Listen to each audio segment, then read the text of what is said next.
जय हिंद दोस्तों।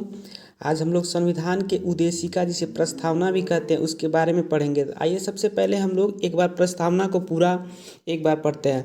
हम भारत के लोग भारत को एक संपूर्ण प्रभुत्व संपन्न समाजवादी पंथनिरपेक्ष लोकतांत्रिक गणराज्य बनाने के लिए तथा उसके समस्त नागरिकों को सामाजिक आर्थिक और राजनीतिक न्याय विचार अभिव्यक्ति विश्वास धर्म उपासना की स्वतंत्रता प्रतिष्ठा एवं अवसर की समता प्राप्त करने के लिए तथा उन सब में व्यक्ति की गरिमा और राष्ट्र की एकता और अखंडता सुनिश्चित करने वाली बंधुता बढ़ाने के लिए दृढ़ संकल्प होकर अपनी इस संविधान सभा में आज तारीख 26 नवंबर 1949 मिति मार्गशीर्ष शुक्ल सप्तमी संवत 2006 विक्रमी को एतत् द्वारा इस संविधान को अंगीकृत अधिनियमित एवं आत्मसमर्पित करते हैं।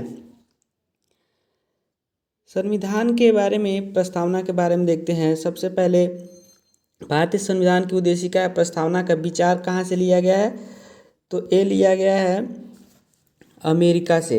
प्रस्तावना को सर्वप्रथम अमेरिका संविधान में सम्मिलित किया गया था और हम भारत के लोग से भारत की संविधान की प्रस्तावना शुरू होता है। इसके स्रोत और आधार। स्रोत देखते हैं प्रस्तावना का।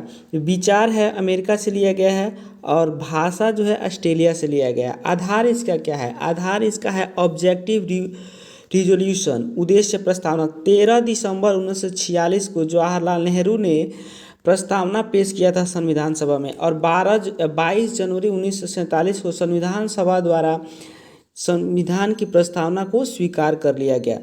प्रस्तावना हम भारत के लोग भारत को एक संप्रभु समाजवादी पंथनिरपेक्ष लोकतांत्रिक गणराज्य जिसमें न्याय के बारे में दिया गया है। तो पूछता है भारतीय संविधान की प्रस्तावना में कितने प्रकार के न्याय की चर्चा है, तो 3 प्रकार के। कौन कौन? सामाजिक आर्थिक और राजनीतिक। स्वतंत्रता कितना है, तो भारतीय संविधान की प्रस्तावना में स्वतंत्रता 5 है। विचार अभिव्यक्ति विश्वास धर्म और उपासना की स्वतंत्रता। समता कितना है? अवसर और प्रतिष्ठा की समता। संविधान में 3 प्रकार की न्याय की बात कही गई, आर्थिक सामाजिक और राजनीतिक। संप्रभुता। संप्रभुता का मतलब होता है कि भारत संप्रभु है, मतलब भारत स्वतंत्र है, अपने बाहरी और आंतरिक मामलों के निर्णय लेने के लिए किसी भी देश के दबाव में यह निर्णय नहीं लिया जाएगा। आंतरिक नामात्र वास्तविक और कानूनी। भारत की संप्रभुता भारतीय जनता में निवास करती है। भारत के ऊपर कोई बाहरी शक्ति का दबाव नहीं है।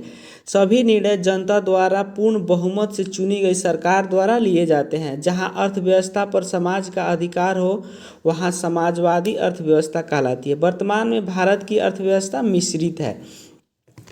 जैसे यूएसएसआर की जो है अर्थव्यवस्था समाजवादी है, यूएसए की उदारवादी या पूंजीवादी भी कहते हैं, लेकिन भारत की जो है अर्थव्यवस्था दोनों का मिश्रण है, यानी कि मिश्रित अर्थव्यवस्था है। धर्मनिरपेक्ष किसे कहते हैं? सेकुलर। भारत का कोई अपना धर्म नहीं होगा। भारत के सभी धर्मों को समान संरक्षण प्राप्त है। धर्म धारण करना, जीवन जीने की कला या शैली। नास्तिक देश जैसे चाइना कोरिया ये सब क्या है? ये नास्तिक देश है, यहाँ कोई धर्म नहीं है। अनुशासन के अनुसार चलता है, धर्म को नहीं मानते हैं। रिलीजियस स्टेट जैसे धार्मिक देश श्रीलंका बांग्लादेश सऊदी अरब पाकिस्तान ये धार्मिक देश है। निम्न देशों में शासन धर्म के आधार पर किया जाता है। सेकुलर स्टेट या धर्मनिरपेक्ष या पंथ निरपेक्ष देश उन्हें कहते हैं जिस देश का कोई अपना राष्ट्रीय धर्म नहीं होता और सभी धर्मों को समान संरक्षण प्राप्त होता है। जैसे भारत हो गया, अमेरिका हो गया, क्या सेकुलर कंट्री है। सेकुलर कंट्री में 2 होता है, सभी धर्मों को समान संरक्षण। धर्मनिरपेक्ष पंथ निरपेक्ष में अंतर होता है। सरकार का कोई धर्म नहीं होता है, देश का कोई धर्म नहीं होता, जैसे पश्चिमी देश। पंथ निरपेक्ष महात्मा गांधी, कोई व्यक्ति धर्म से अलग हो सकता है लेकिन धर्म से अलग नहीं हो सकता, पंथ से अलग हो सकता है। इसमें आगे है प्रस्तावना के बारे में देखते हैं। पंथ जैसे मुस्लिम हो गया, बौद्ध हो गया, जैन हो गया, उसमें भी होता है रोहिंग्या सुन्नी सिया, बौद्ध में हीनयान महायान, जैन में श्वेतांबर दिगंबर। लोकतांत्रिक का मतलब क्या होता है? लोकतंत्र इसकी उत्पत्ति लोकतंत्र शब्द डेमोक्रेसी से हुई है। इसका डेमोक्रेसी का होता है डेमोस प्लस डेमोक्रेटिकेरिया माने जनता का शासन, उसको लोकतंत्र बोलते हैं। जनता के लिए जनता द्वारा चुना गया शासन ही लोकतंत्र कहलाता है। लोकतंत्र का विचार अब्राहम लिंकन ने दिया। गणराज्य का अर्थ होता है जहाँ का शासन वंशानुगत न हो, जहाँ राष्ट्राध्यक्ष का निर्वाचन होता हो, ऐसे राज्य को गणराज्य कहते हैं। भारत एक गणराज्य है, यानी यहाँ के राष्ट्रपति का चुनाव होता है। भारत, अमेरिका इसके एग्जाम्पल है। 5 साल के लिए भारत के राज्य प्रमुख का निर्वाचन किया जाता है। प्रस्तावना में संशोधन, प्रस्तावना में भारतीय संविधान की प्रस्तावना में एक बार संशोधन किया गया है। वो कब हुआ था? 42वां संविधान संशोधन 1976 ईस्वी में। समाजवादी, पंथ निरपेक्ष एवं अखंडता शब्द जोड़े गए। ठीक है। बेरूबाड़ी संघ मामला कब आया था? 1960 में आया था। इसमें प्रस्तावना को भारतीय संविधान का अंग नहीं माना गया है, इसलिए संविधान की प्रस्तावना में संशोधन नहीं किया जा सकता। यह निर्णय भारतीय सर्वोच्च न्यायालय द्वारा दिया गया।